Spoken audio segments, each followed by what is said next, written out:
누구보다 100점 맞고 싶은 것은 우리 자녀들 마음이니까요. 아이들도 왜 자꾸 계산 실수를 하는지, 왜 한 개, 두 개 틀리는지 이 반복되는 이유를 정확히 모르는 경우가 많습니다. 우리 아이들이 어떤 오류를 가지고 있는지, 가정이나 교사들이 어떻게 도와줄 수 있는지를 알려드렸으니까. 안녕하세요, 학교 구성원 여러분. 담임교사 안쌤입니다. 6월 연휴 잘 보내고 있으신가요?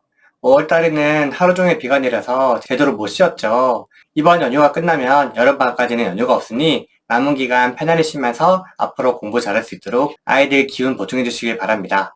제가 지금까지 아이들의 공부법, 자기주도 학습과 엄마표 학습, 그리고 학원 없이 공부할 수 있는 방법에 대해서 말씀을 드리는데, 오늘은 세부적으로 조금 들어가서 우리 아이들의 성적 향상을 위해서 아이들의 학습 오류 상태를 점검하고 우리 부모님께서 꼭 아셔야 자녀들에게 알려줄 수 있는 구체적이고 실질적인 사항을 말씀드리려고 합니다. 예를 들어서 이런 가정이 있으시잖아요. 우리 아이는 혼자서 공부를 잘하고 열심히 하고 있는데 시험 문제를 보면 꼭 한두 개 틀려와요. 왜 아는데 틀리는지 모르겠어요 라는 아이들이 있는데, 그래서 수학 문제나 시험을 틀리는 이유, 그리고 아이들이 대표적으로 가지고 있는 5개념과 오류 유형에는 무엇이 있는지, 그리고 각 유형별로 어떻게 지도하면 좋을지 이런 것들을 하나하나 알려주도록 하겠습니다. 이제 어떻게 공부를 해야 할지라기보다는 공부를 잘 하고 있는 친구들 중에서 어떻게 딱 이 부분을 캐치하면 좋을지, 공부를 이제 시작하는 친구들이 어떤 어려움을 겪고 어떻게 해결하면 좋을지 이 부분을 잡아주는 거기 때문에 부모님께서 참고해서 우리 아이들에게 꼭 교육해 주실 필요가 있는 내용이라고 생각합니다. 이것은 제가 저희 반 아이들한테 문제를 풀든 시험을 치면 항상 강조하면서 알려주는 내용인데요.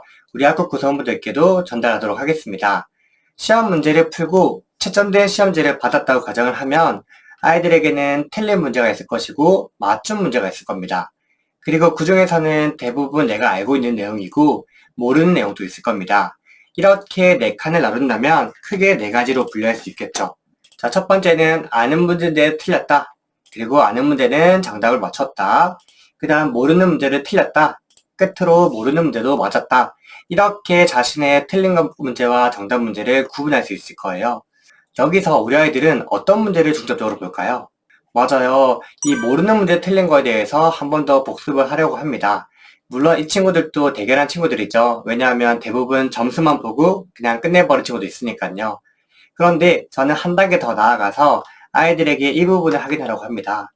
훨씬 더 엄격하고 철저하게 오답노트를 처리하는데 아는 문제를 틀린 것만큼 억울한 상황이 없죠. 부모님들 많이 답답하실 거예요.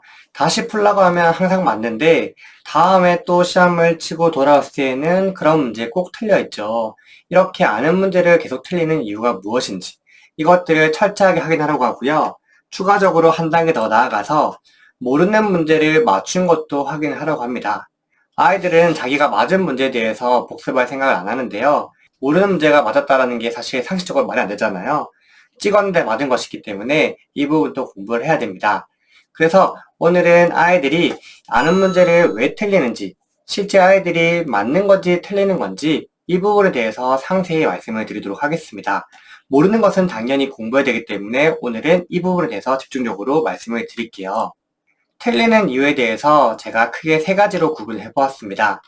첫 번째로는 경험이 없어서, 대표적인 것이 서술형 문제나 처음 접하는 유형의 문제입니다.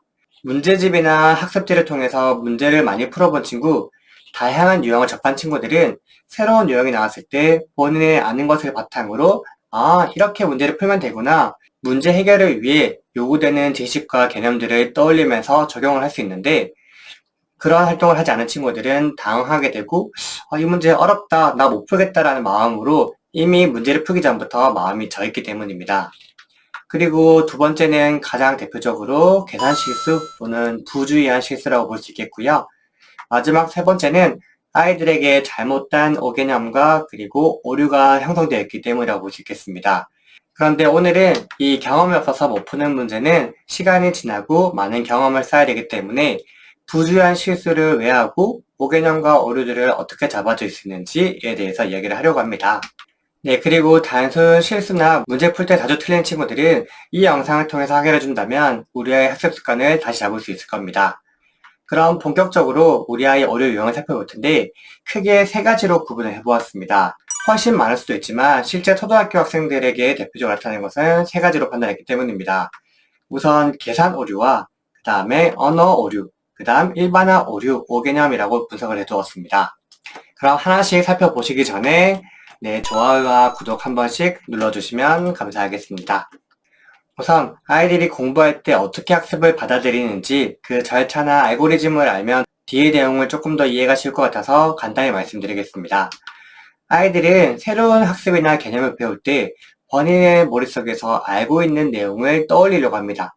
그래야 공통점을 떠올리고 기억하기 훨씬 쉽기 때문입니다.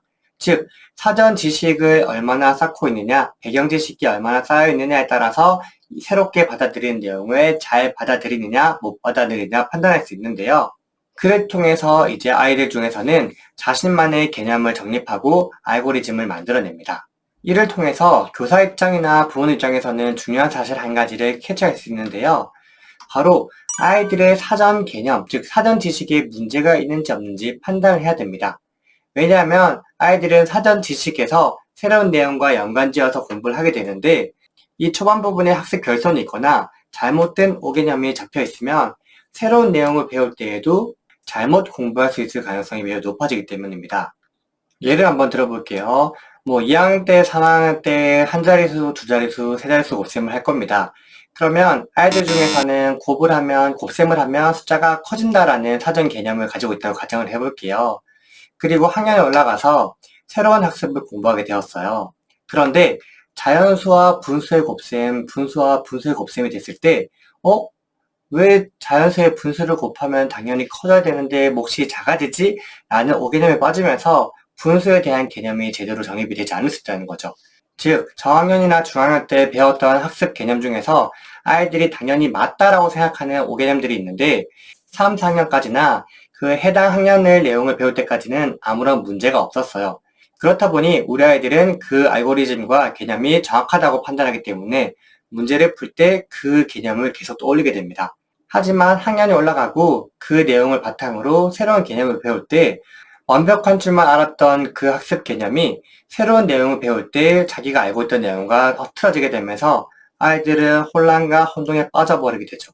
그렇기 때문에 제가 항상 수학 문제든 새로운 공부를 할 때 복습이 잘 되어 있는지를 확인하고 새로운 공부를 해야 된다고 말씀드리는 것이고요. 그럼 이제부터 본격적으로 오류 유형을 살펴보도록 하겠습니다. 첫 번째는 부모님께서 모두 알고 있는 것처럼 계산 오류입니다. 아이들에게 왜 도대체 틀렸는지 이런 것들을 물어보면 이유가 정말 다양합니다. 덧셈을 잘못했어요, 받아올림 잘못했어요, 곱셈 잘못했어요, 숫자를 잘못 봤어요 등등 자신만의 이유가 뭔가 있습니다. 물론 앞에서 말한 이 이유들이 맞을 수도 있죠. 그런데 저는 이 아이들에게 더욱더 걱정스럽고 문제가 되는 점은 크게 대수롭지 않게 생각한다는 겁니다. 문제를 틀렸으면 본인이 실수했든 실수를 하지 않았든 왜 틀렸는지를 심각하게 고민해야 되는데 대수롭지 않게 그냥 넘기고 나 사실 맞은 거야 라고 이렇게 생각을 해버리면 다음에 나왔을 때 결국 또 틀릴 가능성이 높은 문제들입니다. 그리고 세 번째는 자신만의 알고리즘이라고 했는데요. 위에 두 가지는 실수라고 치는 경우이고요. 세 번째 경우는 실수가 아니라 진짜 계산하는데 오류가 있는 친구들을 말하는 겁니다. 아이들 중에 종종 그런 친구들 있죠. 덧셈이나 뺄셈을 할 때 앞에서부터 계산하는 친구들, 곱셈도 어떻게 신기한 방법으로 앞에서부터 계산하는 친구들이 있는데 어디선가 배워왔던 영상을 통해서든 자신만의 방법으로 문제를 풀었더니 정답이 맞았어요.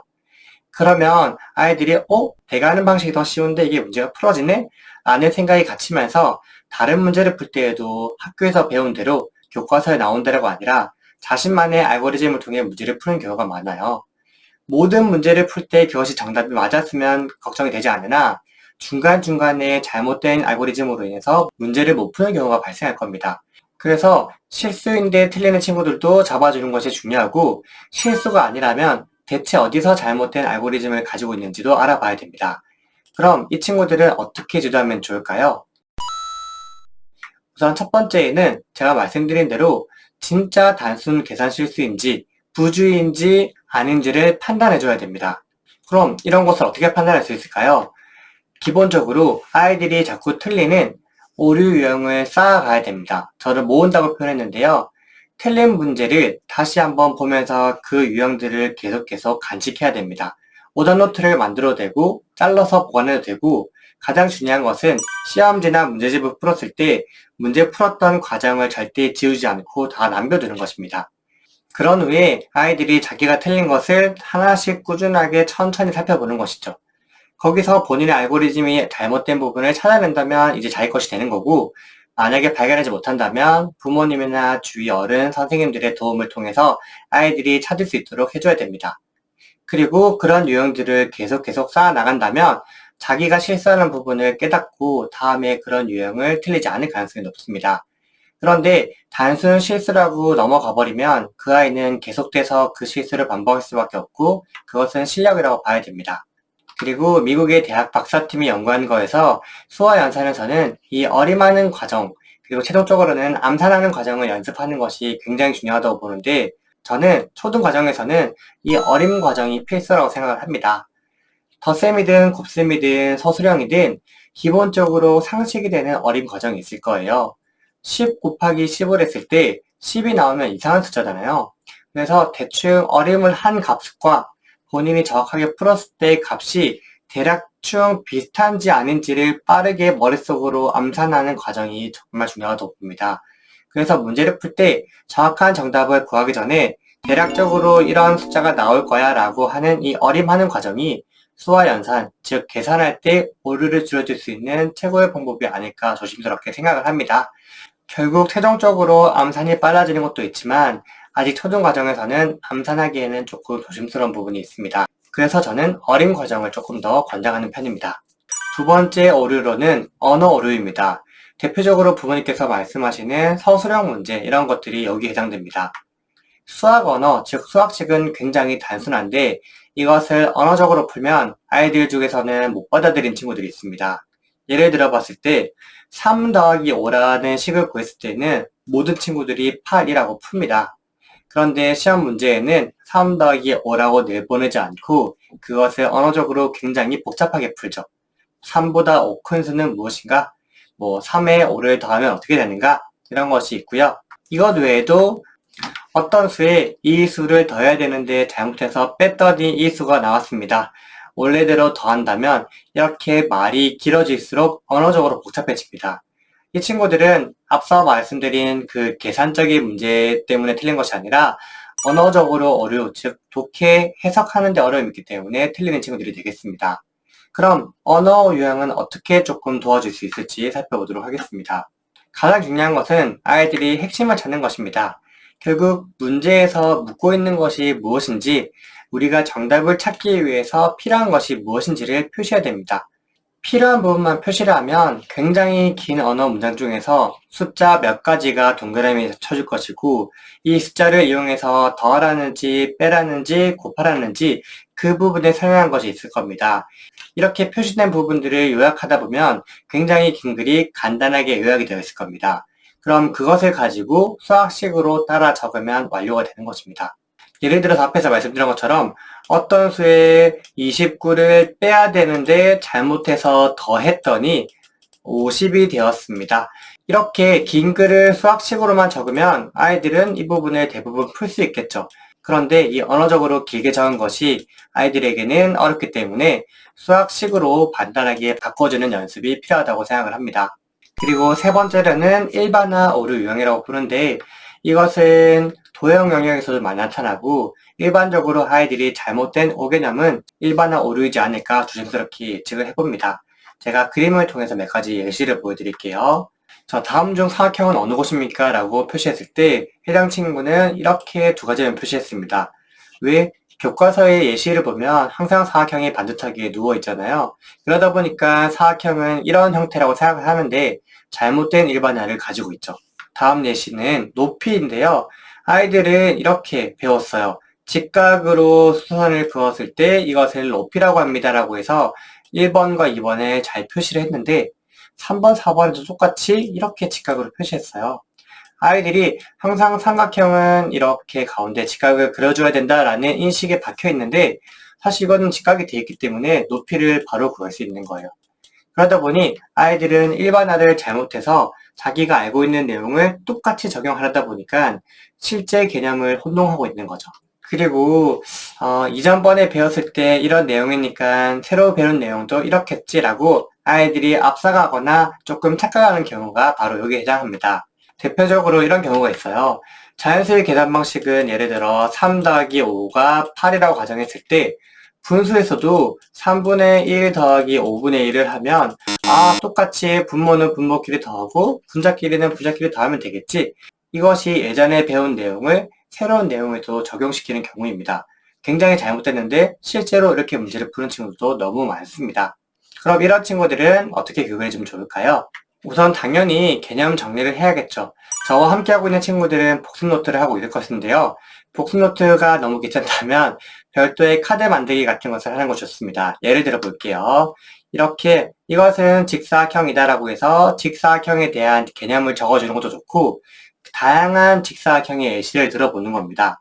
그리고 지금 직사각형이 아닌 예와 그 다음에 직사각형이 맞는 것을 찾아보면서 실제 개념에 대한 실제 맞는 예와 잘못된 예를 본인 스스로 파악을 하고 머릿속에 예를 들어보는 겁니다.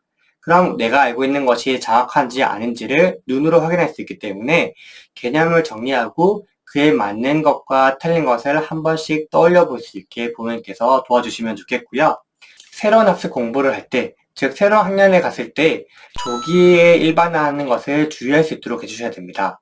그냥 새로운 내용을 받아들일 수 있도록 그대로 받아들이면 좋은데, 아이들은 학습 개념 자체가 본인이 알고 있는 내용을 통해서 새로운 내용을 받아들이다 보니까 이전 내용에 잘못 알고 있으면 새로운 내용도 잘못 알게 될 가능성이 높습니다.